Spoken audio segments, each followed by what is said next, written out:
There you are. Hello, everybody, and I hope you're having a fantastic Friday. I know I'm enjoying it. This is Table Takes. How you doing? We're gonna talk to you about everything TTRPG. But first, I want to see how my friends are doing. So let's get started in checking in on our fellow host. Who's getting pointed out first? Bonsai, how you Ah, doing? Yeah, that's doing right. actually pretty good. I harvested the potatoes that I grew. I had one mutant looking potato, but all the rest of the potatoes came out okay. And that's all that counts. Also, I saw a lot of really cool pictures coming out from Dragon Con this year, and I really like. There's one person dressed up from the music box character from Chitty Chitty Bang Bang. Also, there was some cosplays that shouldn't have been seen. I won't name them, but it has to do with ponies. That's all. Oh. Yeah. Oh, that's Pony? a Is it a little pony? Is Oh it no. It's My Rainbow Little Dash. It's Pony? Rainbow Dash, and that's all I need to say for people to know. I, Rainbow Dash. I don't I'm know. I so out want of to touch. know, and I know that I'm gonna regret knowing. What superpower does that mutant potato have? It looked like the other potatoes tasted great. The other one looked like a magic root, so I'm not touching that one. But all the rest are looking just fine. So I'm like, hey, I made one that's kind of like magic root. I'm gonna go ahead and put that to the side and not cut that up. But the other ones were delicious. Well, how about you, Javia? Have you been growing mutant potatoes? No, that's insane. No, I have been playing a lot of Peglin, which is a lot like Peggle, but nobody's ever heard of those things. So that's why I have a Plinko board up to show you guys what I'm talking about. Um, Plinko, you know the game from Price is Right. You drop the thing at the top and it hits things on its way down, but you ignore all the things that it's hitting on the way down because all you care about is where it lands. Well, in Peglin, you play Plinko, but everything that you hit on the way down is more damage you deal to the monsters, and you're trying to kill all the monsters. So yeah, it's really fun. I'm having a really fun time with it. A Plinko board to determine damage. That might actually be more fun than dice. I like that. It's so fun. You get to like alter like which pebbles you add to your satchel because you're a little goblin. So it's called Peglin, Peg Goblin. And a lot of people are calling it Poglin though because it's Pog. So yeah, there you go. I love it. And Peter, what you been up to this week? Well, I got some exciting news to share. My wife and I celebrating our 10th year anniversary 3 days ago. Hey, congrats. 10 years of wedded bliss. And so this last weekend, we did a subset of our Washington food tour, which is something we try to do every year, which is just to go. It's just an excuse to get on the road and go places together. And we go check out favorite food spots that we've eaten at over the years in various places in Washington. So we went to East 20 Pizza in Winthrop, where we had the 509er, and then we went to Twisp. Twisp has a bakery where it has the famous cinnamon twisp. We had two of those, and that sort of thing. And then we just came home and we played lots of games. We played 4 games while we were on the road, including Javian Skyteam. Ooh, did you win? Of course. Yes, Great. yes, Good because job. we played the simplest runway again. Okay. Because it had been like a year since we played it. I mean, not quite a year because it came out a year ago. But yeah, we had like, how do we play this game again? We better do the simple one, and then we drank too much wine and had to stop. Not while we were driving, but while we were flying. I do have to know, what is a twisp? Well, the town's name is Twisp, and so they do it. Oh, So it's a play on words, because there's the cinnamon twist, which is what you would okay. normally get. Well, in the town of Twisp, they have a special cinnamon twisp. Okay, because I was like, I've It's never a heard twist. of this. Okay, no, Yeah, that's awesome. but it's a twist, and it's really really delicious, and it's also where we got married. So Oh, not in the bakery, but near there. that's adorable. Aww. Um, All right. Well, that's everybody. So let's just go How about ahead. you, Noir? How Wait, are you Noah, doing? what You, about Navarro. you? I thought I could get away with it. Um, not too much.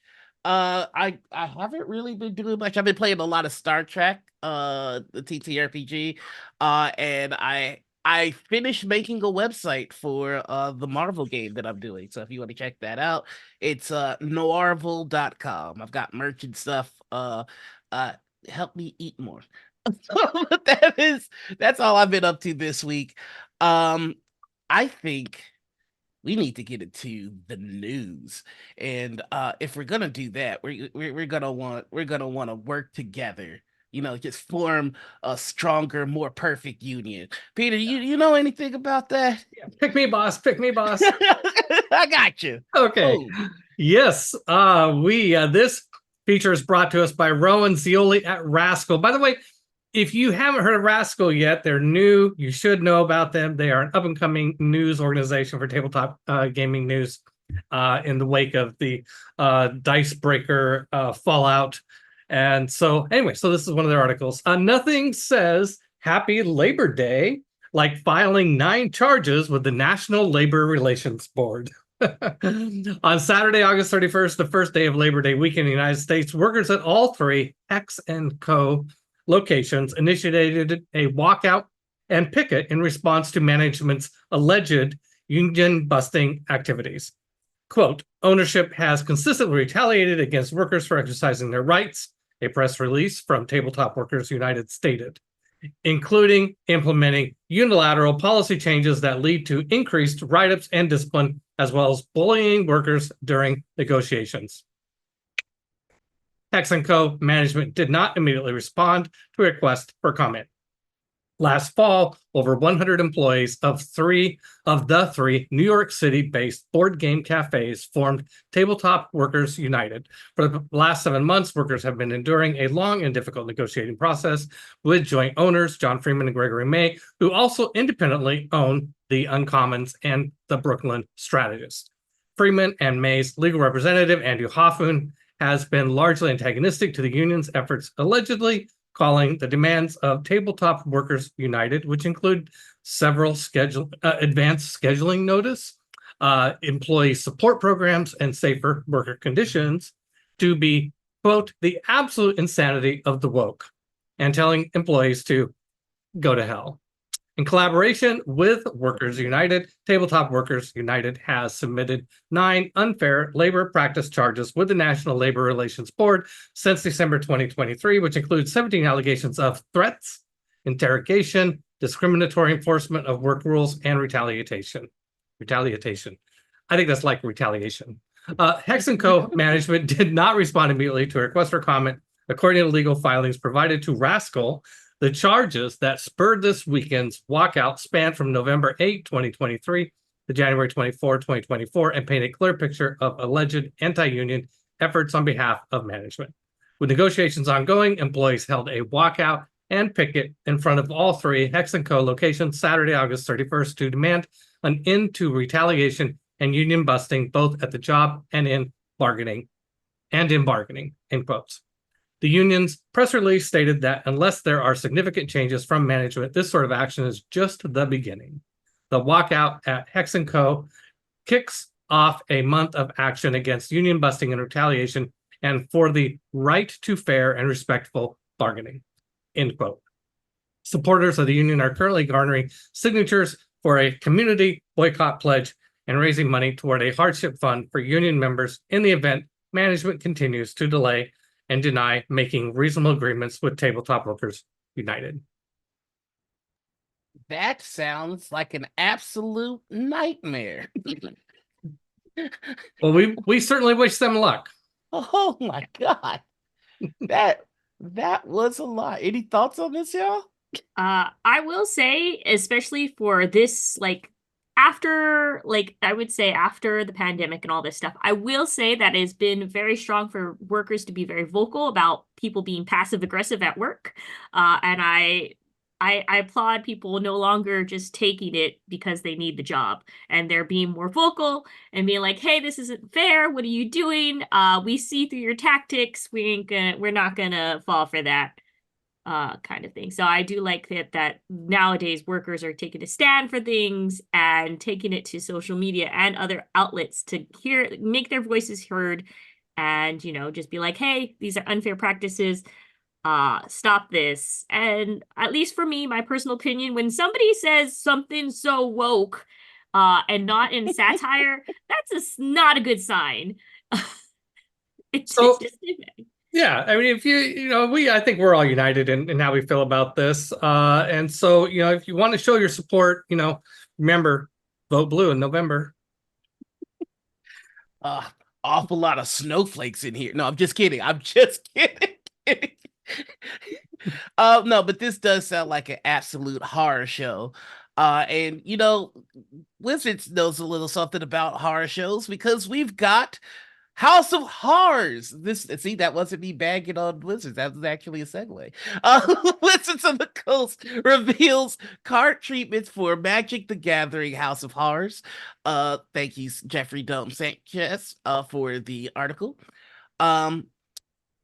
September 27th, 2024, the set Duskmorn House of Horrors, the new Magic the Gathering set, is set to release. The Duskmorn House of Horrors set has a whole new array of card treatments for players to collect. Most of these card treatments are going to pay homage to the supernatural horror genre. As an example, the legendary cards in the set have double exposure treatment, which features an art style that is supposed to resemble photographs of the supernatural. These cards also come as textured foil. There are also mirror monster cards in the set that showcase the monsters in the set in a hyper-stylized form. Additionally, the set contains Japan showcase cards that have a horror art form, Japanese illustrators. These cards also come in a new prismatic fractured foil treatment. There are also paranormal frame cards that feature a retro ghost tech style, as well as full Artland cards that depict the interior of Duskmorn. The set also has borderless cards and borderless split cards. Finally, to round out the set, also offers special guest cards that include reprints of Collected Company and Damnation. So, all in all, very, very spoopy, scary stuff. Just in time for scary, spooky season. I'm too superstitious to let this stuff hit my deck because I'm not trying to invite that kind of energy into my life. But I want to know, are you guys brave enough to invite ghosts in your decks? I'm Bring it. curious to see if as many people who are super, super, super, oh my God, so much into Bloomborough are gonna be like getting whiplash going straight into the set now. I mean, I get spooky. That's fine. Like I'm not expecting cards to like jump out and like scare me or whatever. There's no jump scares in Magic the Gathering, right? I Right? mean, have you Sure. played a blue deck? Okay. Yeah, if this is an excuse to go black for a while, I'll play black. I'll do it. Let's. I mean, normally, I play blue. But it sounds fun. Let's check it out. Yeah, I love a lot of the artwork, just browsing in it. A lot of artwork. I'm actually surprised they didn't try to do more of like a black and white themed, but it's very colorful for a horror deck, at least in my opinion. And I like it. And I will say for some of the folks who are like, maybe like it's not super gory, but I could understand if some people don't want to buy these decks because there is a little bit of body horror, but it's not bloody. It's just exposed. And it's kind of funny you mentioned well, I forgot the name of the Burrow set with the cute adorable animals. Bloomborough? Yeah, that's the one. It's kind of funny that you mentioned that because they have cute adorable little ghost dogs and ghost puppies. So like there's a little bridge there. Don't think about how they became ghosts though. It'll make you sad. You know what? Oh, go ahead. I know. I just saying. I love the basic land they have in here. It's really nice. It's the forest and the blue, the island, the mountains. It's nice. Yeah, the art here is gorgeous. It's really nice. You know what else is really nice? Deadpool. Not really, but that's the segue we're going with. Javion, bail me out of this. I was just about to say, I'm not sure which version of Deadpool you're reading because it can't be the comics. This article comes to us from ICV2. Thank you, Jeffrey Dom Sanchez, once again. But I've known about Deadpool coming to Marvel Dice Throne for quite some time now, ever since they announced their X-Men series of characters for Dice Throne. Now, if you're not familiar, Dice Throne is a really super fun game. It's kind of just Yahtzee plus Magic the Gathering.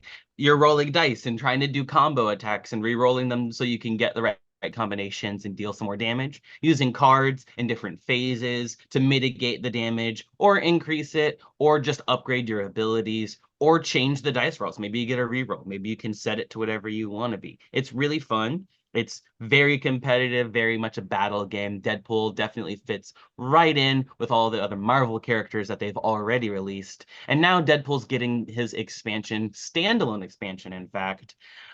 If you want to pick up some Deadpool for your Dice Throne collection, you can get it later this year in October. He's going to be coming with a lot of different, very unique things. His attacks are going to be things like Fiesta, Mutant Healing, and Finger Guns, as well as you're going to get some donuts that you can use to either heal yourself or deal extra damage. You can even play Rock, Paper, Scissors if you get the RPS status effect tokens. More on that later. The game box is going to come with a lot of several different components, things that you've probably come to expect if you're a Dice Throne fan, all the acrylic dice and cards, as well as card sleeves, which is a new addition if you're going to pick it up from retail edition, as well as a foil mythic card, which I can only theorize about. I haven't seen any mythic cards, let alone foil ones for other Dice Throne characters, except if you accept the promo cards that are somewhat foil, I guess. I'm very excited to add Deadpool to my collection, especially after seeing how very weird the new rules, not rules, I should say, but new mechanics that he brings into the game are. You can deal extra damage with some of his attacks if you make certain onomatopoeia sounds, like pew pew or smash or boom or zing or stuff like that. I love it. I think it's great. There's not too much fourth wall breaking, if you ask me. I feel like I would have expected a little bit more of that, like getting to change the rules and stuff like that. But maybe that's a good thing. Dice Throne is kind of well known for being pretty complicated enough already. I hope you guys are Dice fans and Marvel fans, because this sort of combines both of them. Check it out when it comes out in October. Very nice. I didn't know that this game was a thing. So when I started playing the Marvel TTRPG, I almost bought those dice, which you can't use for the TTRPG. Just fun fact in case nobody else knew that. Missed opportunity right there. Missed opportunity. Just have to cross over. Just say. Javion, do you play Dice Throne? I do. I have almost all of the boxes. They did it right. They did the smart thing. They decided not to make one big box for everything and then keep releasing stuff. Every time they release something, they give you a big box to put it in. Brilliant. So coming this December. Can I ask, like, are there other franchises that do Dice Throne? Like, is there like a Star Wars Dice Throne that you could like have Deadpool fight Darth Vader? No. Oh, no, it's just Marvel, and it's just the original characters that they came up with. So, all right, well, awkward. My hopes. I think I need a pick me up. I need something to give me hope, and nothing does that like new games. Peter, pick me up, help me. I got you. I'm your Huckleberry. Okay, this feature is brought to us by Jeffrey Dome Sanchez. Yes, the very same Jeffrey Dome Sanchez of ICV2 fame. Capstone Games announced 3 board game products releasing at Spiel Essen 2024. The first of these 3 games I'm very proud to talk about because my wife and I's favorite board game designer is Uwe Rosenberg. You know, same guy who did Agricola, Caverna, Feast for Odin, Fields of Jarl. Yeah, he is coming out with a new game. So I'll be in line. Well, if I was there, I'd be in line to pick it up. I guess I'll have to have somebody. Hey, I know a couple people going to Essen. I'll have Daryl get me a copy. It's called Black Forest, designed by Uwe Rosenberg. And in this game, players travel from village to village in the Black Forest landscape to enlist specialist workers to build up their domain. Black Forest brings back resource wheels that were first seen in Glass Road. Yes, shame on me for not also listing that game by Uwe Rosenberg. This game is for 1 to 4 players, plays in 90 minutes, and will retail for $69.95. Capstone will also be releasing, wait for it, Bonsai, Arc Nova Zoo Map Pack 2. It includes 5 new zoo maps that have new keywords and animal abilities. These maps are compatible with Arc Nova Marine Worlds and will retail for $12.95.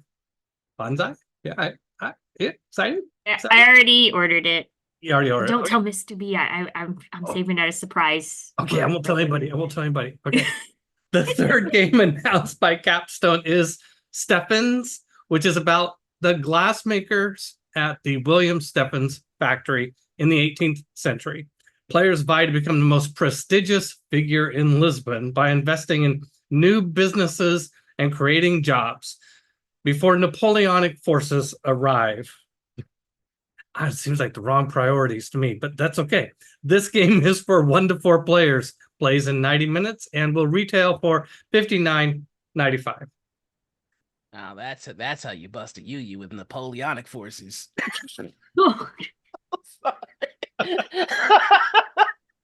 Terrible.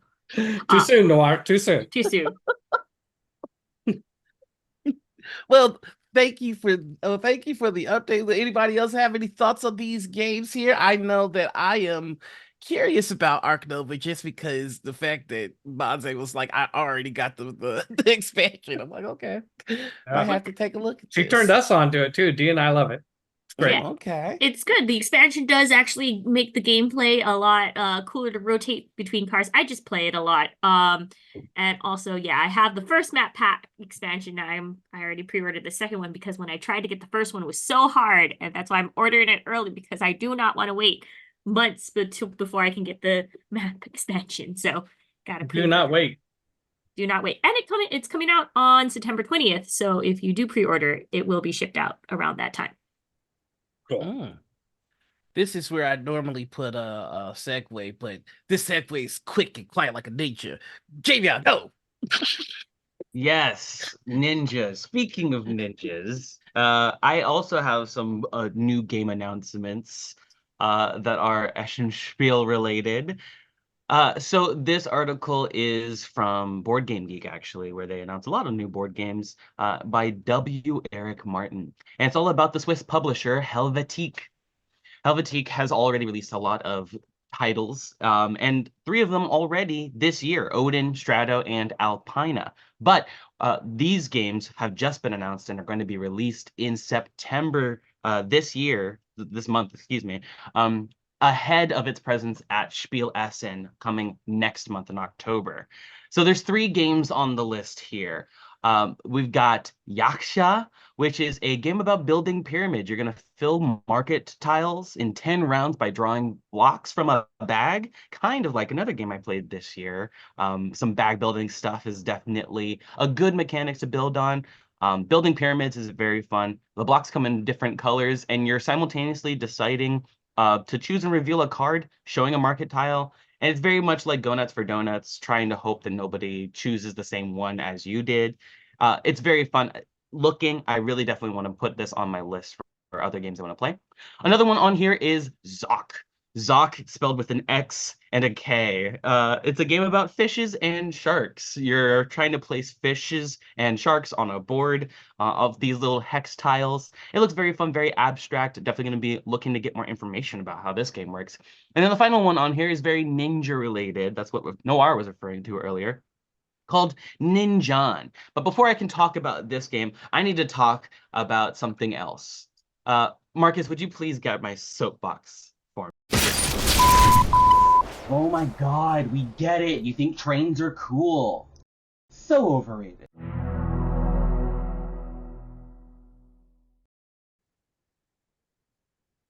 The year is sometime between 206 BCE and 220 CE, eons ago, during the Han Dynasty in China. A game is being played by throwing out hand gestures such as slug, frog, and snake, and what would later become known as Rochambeau, or more popularly known, a simple playground game called rock, paper, scissors, what has now been relegated to just a simple way to decide who gets to go first or who gets to take the last slice of pizza from a pizza box, is an underutilized game mechanic being used more widely in board games. If you ask me, not enough rock, paper, scissors is out there. So I'm going to give you 10, that's right, 10 different, okay, my producer's saying, no, okay, three different board games that you can play right now if you are like me and feel rock, paper, scissors is a highly mentally, strategically engaging mechanic that is underutilized in board games. Starting off first, I've got Village Pillage. A Kickstarter came out earlier this year. Great choice of board game. Another one, Rubber, Paper, Scissors. It was announced at Gen Con, and it only has a 7 on Board Game Geek right now. So let's get those numbers up so we can see more rock, paper, scissors, right? And then finally, I've got here Finger Guns at High Noon. It's a game all about pointing fingers at your friends like guns in Bang. Maybe you've heard of a game like that. And then finally, we've also got a game announced by Helvetique. It's this one called Ninjan. It combines the rock, paper, scissors of it all with trick taking. Very, very interesting mechanics, if you ask me. When you play the trick and you're trying to play the highest one, and you're also trying to play a rock, a paper, or a scissors so that you can take all the cards from the specific. Take out the article. There's a link in chat. Definitely looking forward to seeing all of these games getting released and hopefully seeing more information about them either when they release or when they're shown off at Spiel Essen next month. There you go. That's my soapbox for the day.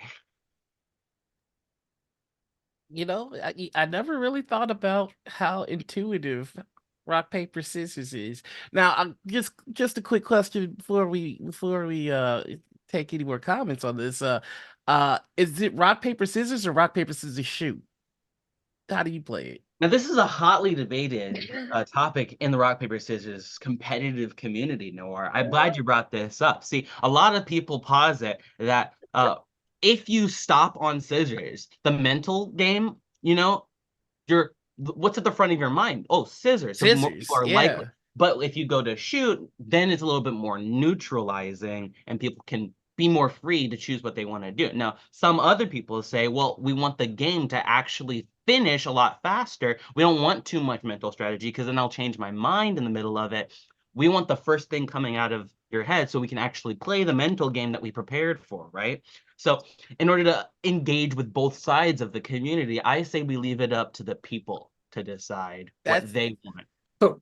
So I'm reminded of a Simpsons cartoon of Bart and Lisa go to play rock, paper, scissors. And the thought bubble above Bart is, I always play rock because rock is strong. Mm-hmm. And the thought bubble above Lisa is, I always play paper because Bart always plays rock. Yeah. So smart, It's right? so good. I have some tips out there for folks who want to get really good at rock, paper, scissors. First of all, you're going to need to collect information. So after the first round, okay, sorry, my producer's saying we don't have time. Yeah. Yeah. Be sure to follow Javion for all of the latest rock, paper, scissors meta and elite strats. We picked the right guy to be the expert in that category. Yeah. You know what? I kind of want there to be a rock, paper, scissors tournament at Gen Con now. At least on TableTakes. I mean, the four of us could definitely do it. I'm here for it. But would you like to know what else I'm here for? I'm here for the new Mass Effect board game by Modifius. Please. This article comes to us by way of Charlie Hull.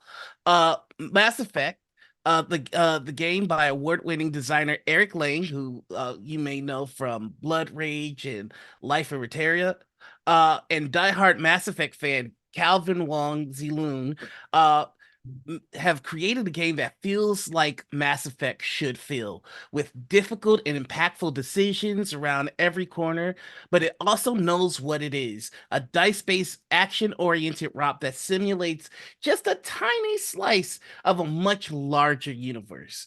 It tickles the tactical science fiction centered lobes of your brain meat, enlarged, but no doubt, by years of turn-based combat. This is Mass Effect at your table. So please be sure to check it out. Modiphius has a long track record of bringing sci-fi to the table in ways that stay true to the genre, from Star Trek to Fallout.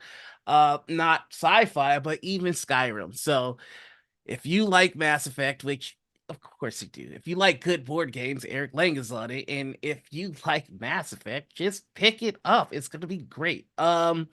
Let's see. I do believe it's out now as well. So please be sure to go to your friendly local game store and get your copy today. What do you guys think about Mass Effect? Are you big fans of it? Have you not seen it? Have you not played it? What's up? Can I romance all the aliens in this board game? Is that available option for me? It is mentioned in the article that the only downside of this game, no smooching. Wow, why play the game? You can smooch your miniatures. I guess that counts. That counts. Just wait till they dry first if you're gonna paint them. I have to admit, I've never played Mass Effect. Oh, it's not, it wouldn't really be versus the machine, but that would be a fun series of Peter versus the machine, just to see if you go good guy or bad guy with your Commander Shepard. I almost said Captain Shepard. But that brings us now to our game discussion. And our silliest discussion is going to be the craziest Monopoly edition. So Bonsai, why don't you take it away? Ooh, I am glad that I have the table to rant about my rabbit holes that I've explored during the week.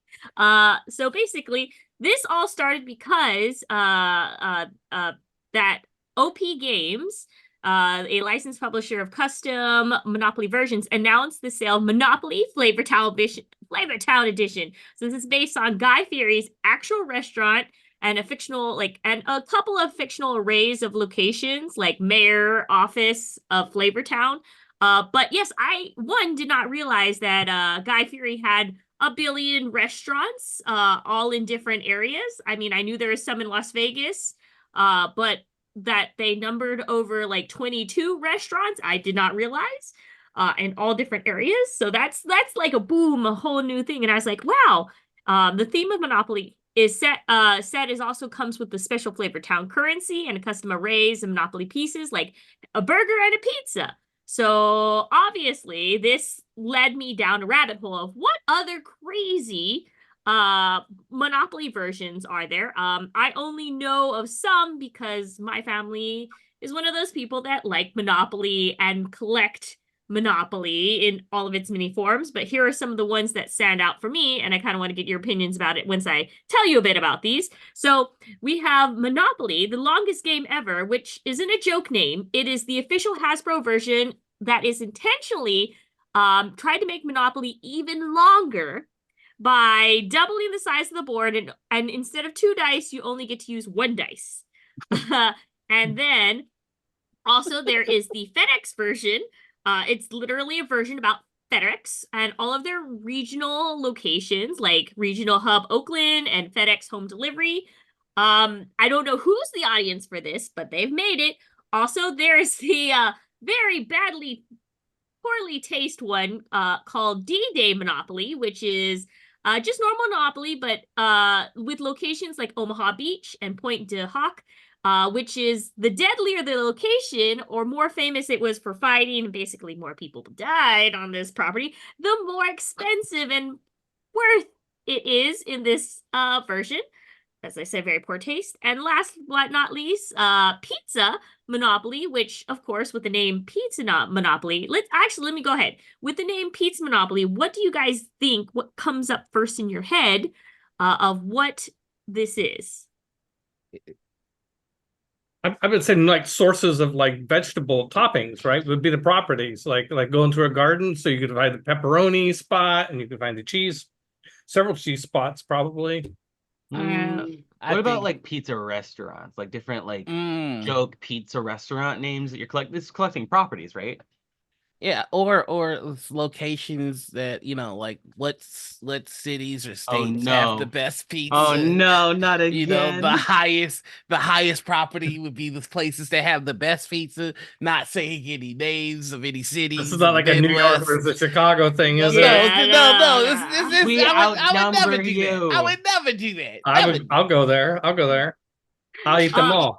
but yeah, so yeah, Peter, you actually hit the nail on the head. I thought it was going to be like more in the lines of what Javion was saying or Winar was saying. It's just like different branches, different locations. But no, it's just toppings. You literally are trying to fight for the best toppings, in their opinion, which is like pepperoni or sausage, and figure out from there. Yeah. So yeah, it just makes me think who, like, here's some questions y'all should think about.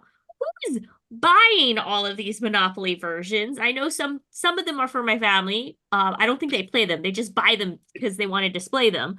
Also, what banana idea of Monopoly has not been made yet, or you haven't seen that you would like to see? And yeah, what do y'all think? I think there should be a Gen Con TV Monopoly game. Don't you think? I mean, There you go. there you go. You just Sarah's have to make. Table and Actoroki and TableTakes could all be places. I mean, we could make this. I mean, it wouldn't be legal, but we could do it. As long as we don't sell it, it should be fine, right? Right. Sure. I feel like Monopoly has become the Funko Pop of board games. Oh yeah, that's true. Actually, that's Can I comment about the longest game ever version? Yeah, sure. So this is like one of the things about Monopoly where people like to always complain about how long the game is, right? Well, first of all, they've never played an Uwe Rosenberg game, but anyway, they complain about how long the game is, and then they want to introduce house rules that just make it longer, like letting you loan money to other players, or like, oh, if you land on free parking, you get money that was paid for utilities. I mean, the game goes faster if you get money out of circulation. Don't do things like that. Just a rant I have. Just Peter, I'm sorry, but it's not a hot take anymore to say people are playing Monopoly wrong. Everybody knows we're doing Monopoly wrong.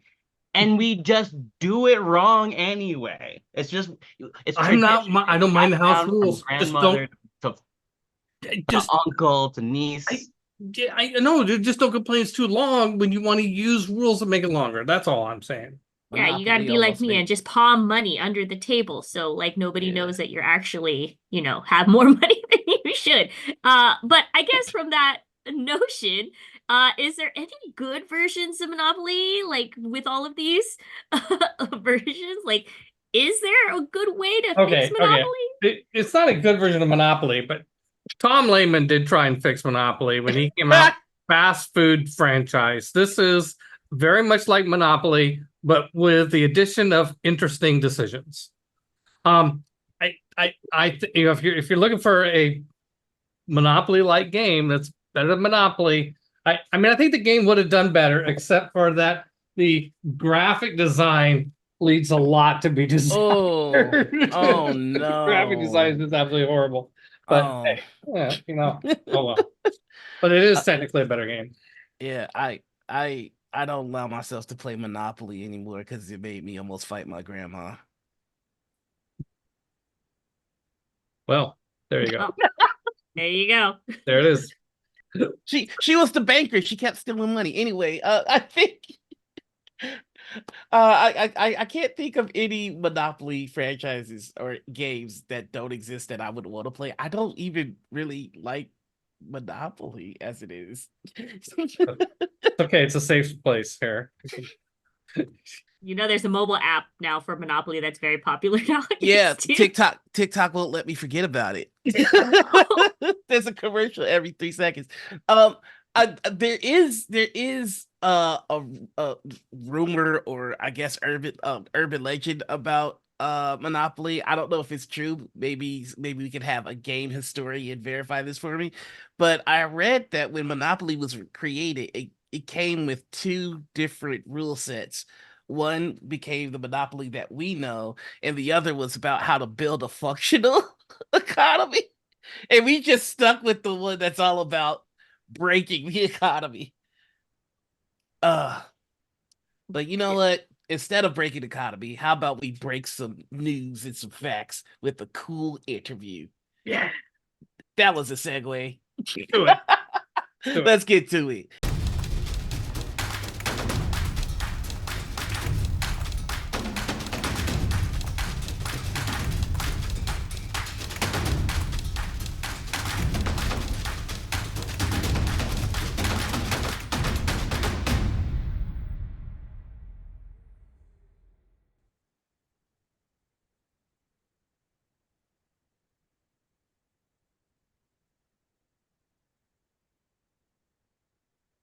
Hi, Hello. Taylor. Hi. Hello. Hi. Are we actually live? We're live. Oh, Yeah, okay. We're there we live. go. Okay, well, thank you It's so okay. much for joining us, Taylor. We've got this interview, and I'm so excited to have you on board. Can you tell our audience a little bit about yourself and what you do? Yeah, sure. Hello, everyone. My name is Taylor Navarro. I use she, her pronouns. I am a Puerto Rican British project manager, editor, and I guess most importantly, recently, Diana Jones, emerging game designer as of 2024, and I guess for the rest of my life? Question mark. Yeah. Yeah, nobody comes to take it back. I've Yeah. asked. Nobody will take it back. Yeah. Yeah. Yeah. Fantastic. We've got this on the record now. Like, there's witnesses in the audience. Like, nobody can take this from me. That's right. Uh, so I have to ask, what are some of the emotions that you go through when you get that kind of award? Because, like you said, it does stick with you forever. Um, so I am in the UK, in case you couldn't tell by the nighttime and the British part of my identity. Um, I got the email at like 8 o'clock at night. My husband was putting my daughter to bed upstairs, and I saw it, and I was just like, "Wait, what?" And I read it again, and I was in shock, and I ran, like fully, like scrambled up the stairs. So I was like, I can't believed I was bullied into applying. I didn't think that like my games were really worth anything. But everyone like that I knew was like, you got to apply, you got to apply. And even like the head of the UK Tabletop Industry Network was like, I'm putting in an application on your behalf. And then so it was just kind of like, I was like, yeah, sure, if I get it, cool, I'll get to go to Gen Con. That'll be really nice. Like, but I'm not gonna get it. There are so many fantastic designers out there. And then I got it, and I guess I'm here now. That is a really solid support structure you got there. A lot of people believe in me, and I am very thankful to all of them because without their support, I would not be here, That's great. doing what I do. So Taylor, why don't you tell our audience about one of your games or a couple of your games? Yeah, brag a little Uh, bit about what cool stuff you've done. okay, but the thing is, my games are not cool, and I specifically make them not cool. So for example, the trio of games I submitted to the award are all sister games, and I'm a parent. I was a mum when I was like 20 years old. I was pregnant, 21. Like I was a mother to a full baby graduating from university. And so this has been a very strong part of my identity for a while. And so I made games about parenthood. So we've got Family Album, which is a solo journaling game where you use a deck of cards and you're looking for a photograph of you with your child that's not a selfie because it's based on the proof of mom concept where moms are responsible for creating and recording memories and so they don't appear in the photos. And when you look at a photo, do you even remember who took it? Most likely it was your mom if they're not in that photo. or whoever your primary caregiver was at the time. Because it is not limited to mums, it is dads and non-binary parents as well. And then I had a game called Dice of Life. It's a one-page RPG that I never intended for anybody to play. I ended up playing it over on Apochromatic Unlimited, and we got through a day and a half because it's a game that you are destined to fail. I have rigged the system so that way you don't have enough energy to complete your 4 tasks a day. And you will never have enough energy and likely lose energy the next day based on how poorly you roll. Um, and it's this one-page isolating game. We got through a day and a half because everyone got so tired, but it did what it was intended to do, which was spark conversation about the struggles of parenthood in the modern day. And then there was a D&D supplement based in the Radiant Citadel setting that went on the DM's Guild. And that was a game about grief. It was a woman, an NPC, whose mother had turned into this diseased skeleton, and she thought it was an olvidado come to life. But actually, it was a woman who was killing innocents around her, and you had to help her deal with her grief and deal with the monster at the same time and try and save as many lives as possible. And it was like this was a representation of me struggling with the loss of my own mother. And so the games I make aren't cool. They are reflections of how I feel in this life that I have, and I love my life and I love my children. I'm very happy in my family, but I've used my games to kind of share my experience of hardship and trying to educate people from my perspective about the way that I move through the world. Oh, That's really beautiful. Go. I'm sorry. Go it ahead. really is. Sorry, I I mean, bring a sort of sad girl vibe to the party that nobody no. likes.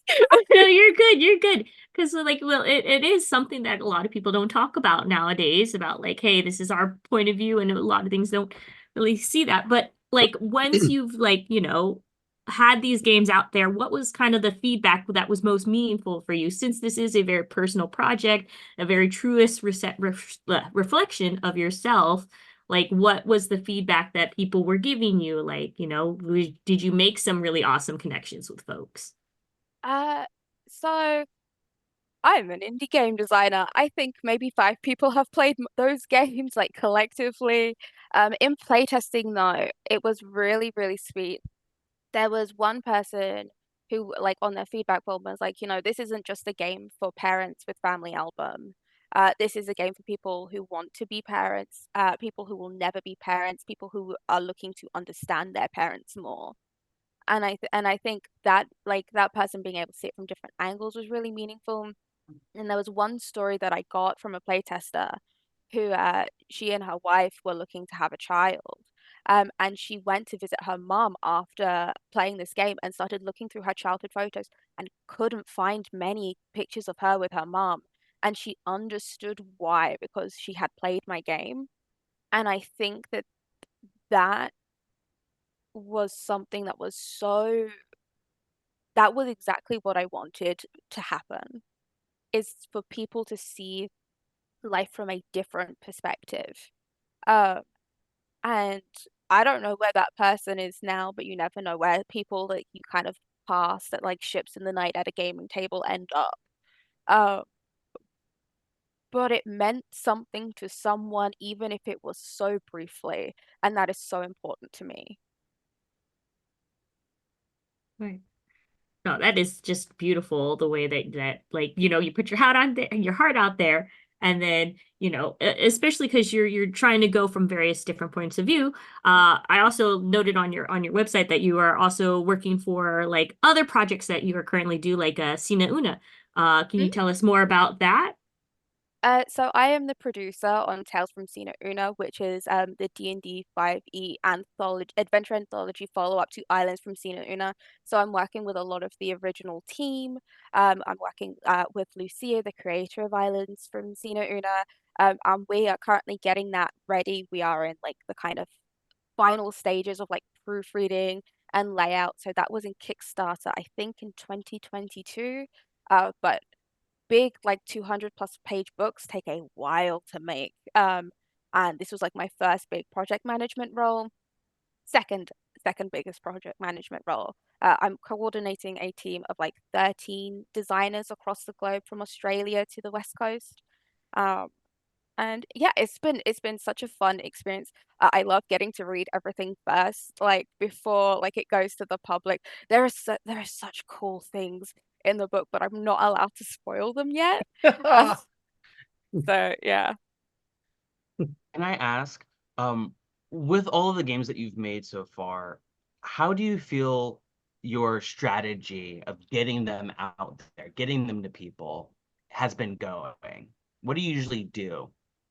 Oh, I'm bad because what I'll do is I'll just kind of make a game and then I'll throw it out and like I'll be like, about like a couple of days in advance. I'll be like, hello Twitter, this is my game. If you're interested, please check it out. And I'm smart enough that I've actually started doing like scheduled like monthly tweets reminding people, hey, I have made this game. You should check it out. Um, but I've literally this week actually been talking to the team over at like Drive Through RPG slash Roll20, the partner relations who have been helping me out so much because I'm like, my games aren't selling and I know I'm doing marketing bad. Please help me. What do I do? And so they've given me like a list of actionable items, like making an email list and, like releasing more games, but who has the time to release more games at the moment? Not me. Um, but yeah, so the answer is I don't. I just kind of sit in the corner and yell about a thing I'm making while I'm making it, put it out into the world, and then I kind of just move on with my life to the next thing. Well, hopefully now that you are a Diana Jones program winner, hopefully that's gonna do a lot of the work for you. Maybe going on our show here with, whoever we can actually send this out to. Uh, People can come to your site and see your games more. Oh, thank you. Fingers crossed, because I think my games are Yeah. nice. Hi. They're sad, but I they're love the nice. concepts. They're definitely unique. I don't know anybody who's making games like the ones that you've described for us. This is really powerful. Yeah. Uh, I tell you what, there is one UK game designer, Yversberg, who's doing Jude's World at the moment, which is a game of like coming of age and trying to parent trap your friends, not your friends, your parents, like to stop them from getting divorced. And that's on Kickstarter right Okay. now. And I want that game because I want to see what somebody else's like childhood trauma is because I am a child of divorce and I need to play that game. Oh boy. Okay, what was that game called again? It's called Jude's World. It's on Kickstarter right now.